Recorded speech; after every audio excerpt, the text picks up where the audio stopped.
व्यवहार करना चाहूँगी।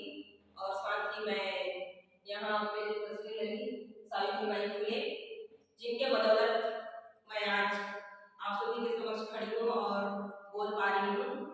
ये भारत की प्रथम महिला शिक्षिका, जिन्होंने हमको पढ़ने का अधिकार दिया, और उस युग पुरुष को भी मैं नमन करना चाहूँगी, जिन्होंने संविधान बनाया और हमको इस काबिल बनाया कि हम आप सभी एक साथ बैठकर आज एक छत के नीचे एक दूसरे के सुख दुख में भागीदार बन रहे हैं।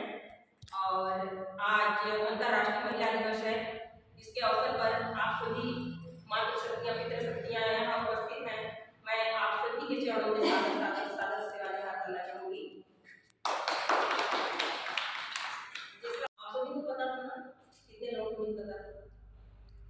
तो अंतर्राष्ट्रीय महिला दिवस मनाया जाता है, तो सबसे बड़ी बात तो पहले आती है कि अंतर्राष्ट्रीय महिला दिवस मनाया जाता है तो क्यों मनाया जाता है और इसकी शुरुआत कहाँ से हुई, जानने की जरूरत है ना?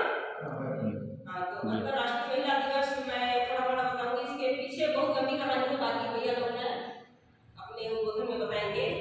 ये एक अमेरिका से न्यूयॉर्क शहर में एक मजदूर महिलाओं ने आंदोलन छेड़ा। उनका मांग था कि उनको मतलब जो काम का समय है उसको कम किया जाए और समान वेतन दिया जाए। जितना वेतन मिलता है ना पुरुषों को, उतना महिलाओं को भी दिया जाए, और प्लस उनके साथ उनको वोट का अधिकार भी दिया जाए, मतदान करने का। तो न्यूयॉर्क शहर में लगभग 15,000 महिलाओं ने इस आंदोलन को छेड़ा था, और फिर तभी से इसको संयुक्त राष्ट्र अमेरिका ने मान्यता दिया। और इसके बाद और लंबी कहानी है। इसके बाद में इसको अंतर्राष्ट्रीय लेवल पर दर्जा दिया गया है। तो आज महिलाएं विश्व भर में अंतर्राष्ट्रीय महिला दिवस मनाते हैं। तो आज बड़ी सौभाग्य की बात है कि मैं अपने विचारों को आपके सभी के समक्ष रख पा रही हूँ। तो इसका मेन उद्देश्य क्या है, महिला दिवस मनाने का मेन उद्देश्य क्या है? महिलाओं में और पुरुषों में समानता लाना, महिलाओं को उनके अधिकारों के प्रति जागरूक करना।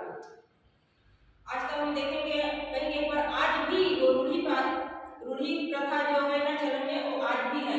हमारी जो बहन है, हमारी जो बच्चियां हैं, उनको आज भी कहीं पर ऐसा है कि उनको पढ़ने का अधिकार नहीं दिया जाता है।